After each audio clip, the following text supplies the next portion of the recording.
Haryadi mengamati begitu ya pemangkasan anggaran yang dilakukan oleh pemerintah saat ini di era Kabinet Prabowo Subianto. Sebetulnya apa yang juga menjadi catatan-catatan yang sering dikeluhkan oleh para pelaku di bisnis restoran hotel di tanah air kita?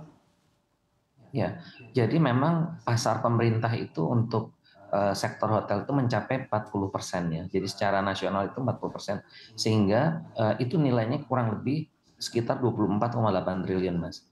Itu untuk jasa akomodasi dan juga jasa untuk ruang meetingnya, kurang lebih sebesar itu. Jadi bisa dibayangkan kalau nilai tersebut itu hilang, tentu tidak mudah menggantikan pangsa pasar yang 40% itu dalam waktu yang sangat singkat ini. Nah, jadi memang dan efeknya itu sebetulnya tidak hanya di kami ya, hampir semua sektor itu juga mengalami yang sama. Seperti di penerbangan juga mengalami hal yang sama. Di teman-teman di event organizer juga mengalami hal yang sama. Dan itu nanti kalau kita terkena imbasnya, sebetulnya yang akan terkena itu seluruh mata rantai pemasok kepada sektor hotel dan restoran itu pasti terkena, Mas. Jadi itu baik itu UMKM-nya, di pertanian dan sebagainya itu akan terkena semuanya. Dan juga pendapatan asli daerah itu juga akan tergerus. Jadi pendapatan asli daerah itu selalu kita masuk di dalam 5 besar setiap daerah. Jadi itu juga akan signifikan terjadi penurunan untuk PAD itu. Jadi kalau di sektor hotel dan restoran, khususnya di hotel jasa akomodasi, sifatnya itu lebih kepada stimulus gitu. Jadi government spending ini betul-betul adalah stimulus untuk di daerah. Jadi kalau ini tidak ada, pasti juga akan berdampak kepada pertumbuhan daerah tersebut. Demikian, Mas Bram. Oke, baik. Dengan pangsa pasar atau kontribusi 40% terhadap okupansi dan juga pendapatan begitu ya dari hotel dan juga restoran, 40% ini apakah juga dapat diartikan selama pemerintah memfokuskan untuk efisiensi anggaran, selama itu pula hotel dan juga restoran sepertinya akan mengalami penurunan pendapatan, Pak Haryadi? Ya, sudah pastinya begitu, Mas Bram. Jadi pasti akan terjadi hilangnya pasar ya, hilang pasar dari segmen itu. Dan ini kita belum tahu persis akan seperti apa ke depannya karena ini kan juga belum belum jelas ya kebijakan ini bagaimana gitu. Apakah ini akan memakan waktu jangka panjang atau seperti apa? Karena kami juga karena kami juga dekat ya dengan teman-teman di pemerintahan, mereka juga bingung gitu karena dengan dipotong seperti itu kan mereka harus melakukan kegiatan sosialisasi, kegiatan workshop dan sebagainya. Berarti itu kan hilang semua. Dan kalau itu hilang semua berarti kan pelayanan publiknya akan berkurang. Nah, ini yang saya tidak paham ya. Ini akan seperti apa roda pemerintahan kita ke depan dengan tidak adanya aktivitas untuk menggerakkan kegiatan program mereka. Oke, sejauh ini untuk demand begitu ya dari hotel dan juga restoran, apakah sudah terlihat terjadi penurunan, Pak Haryadi?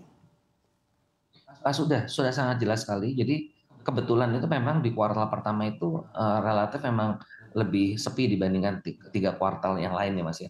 Tapi begitu adanya pengumuman tersebut, impres tersebut keluar, itu ya udah langsung tidak ada sama sekali booking dari sektor pemerintah. Bahkan BUMN juga ikut-ikutan juga, Mas. Ini juga unik juga. Tapi kan BUMN nggak ada kaitannya. Ternyata BUMN juga tidak melakukan kegiatan.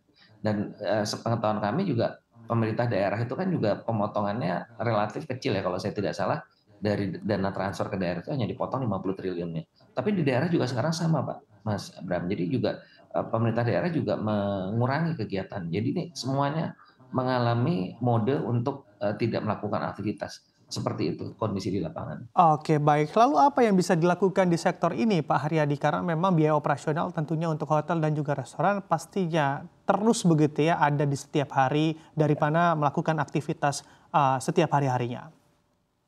Ya, kalau udah situasi seperti ini, pertama tentu kami harus mengurangi kapasitas kami ya. Kita belum tahu akan berkurangnya berapa, tapi perkiraan pasti teman-teman akan mengurangi dengan 50% kapasitas. Artinya kalau 50% kapasitas itu apa? Ya otomatis karyawan juga dikurangi juga, Mas. Karyawan dikurangi, belanja dikurangi, semua yang terkait dengan biaya operasional akan dipangkas juga 50%. Nah, ini juga tentunya hal yang tidak juga nyaman ya untuk karyawan juga nantinya. Tapi gimana kalau nggak ada tamunya kan susah. Dengan segmen tadi yang saya sampaikan pangsa pasar 40% itu cukup signifikan gitu untuk suatu usaha itu bisa beroperasi. Jadi memang pilihannya adalah itu satu itu. Lalu kedua, ya tentunya kami akan mencari pasar-pasar baru ya. Pasar-pasar baru itu salah satu yang kami harapkan itu dari wisatawan mancanegara. Walaupun ini tidak mudah, tapi kami harus lakukan. Lalu yang lainnya adalah menggerakkan wisatawan domestik atau domestic travelers. Nah, domestic travelers ini juga masih tanda tanya ini, apakah dengan pemotongan anggaran ini juga mereka itu akan mengurangi ya, karena ini jumlahnya kan signifikan, Mas. Jadi bukan hanya yang terkait dengan pegawai ASN-nya, tapi turunan semuanya itu kan kena.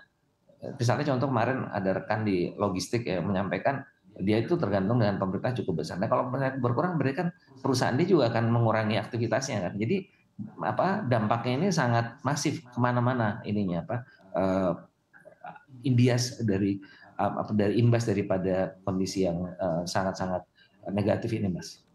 Oke, baik. Pada akhirnya melakukan diversifikasi pasar begitu ya. Sebetulnya ini diversifikasi pasar ini bisa di-review setelah berapa lama Pak Haryadi? Apakah memang ini bekerja cukup baik atau sebetulnya pemerintah perlu mengkaji untuk spending kembali ataupun efisiensinya mungkin di perhotelan ini tidak harus dikaji ulang begitu dalam hal ini, Pak Haryadi?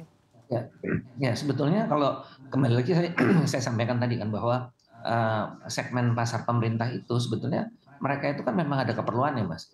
Mereka melakukan kegiatan rapat, melakukan kegiatan kunjungan ke daerah ya dan sebagainya itu kan dalam rangka mereka itu menjalankan program pemerintah itu sendiri begitu. Jadi dengan stok seperti ini kita pasti akan perlu waktu cukup panjang ya untuk mengganti pasarnya dan tadi Mas tanyakan imbasnya dari kita melakukan konversi pasar itu seperti apa. Ini juga akan makan waktu lama gitu. Seperti misalnya untuk wisatawan mancanegara. Nah, itu aja kita juga masih problem karena kita ini kan menerapkan penerapan visa lagi ya, visa on arrival. Secara kompetitor kita seperti Thailand itu udah membebaskan sekitar hampir 90 negara mereka bebaskan. Itu juga satu hal yang kendala. Belum lagi tiket pesawat ke Jakarta itu yang direct itu juga terbatas, khususnya di regional ya. Nah ini hal-hal ini juga tidak mudah. Belum lagi kita tidak ada promosi dari pemerintah untuk melakukan upaya-upaya peningkatan wisatawan mancanegara. Jadi ini juga tidak mudah, tapi kita harus mencari jalan terus ya dari pihak kami sebagai pihak swasta ya untuk mencari terobosan-terobosan baru. Demikian Mas Bram. Oke.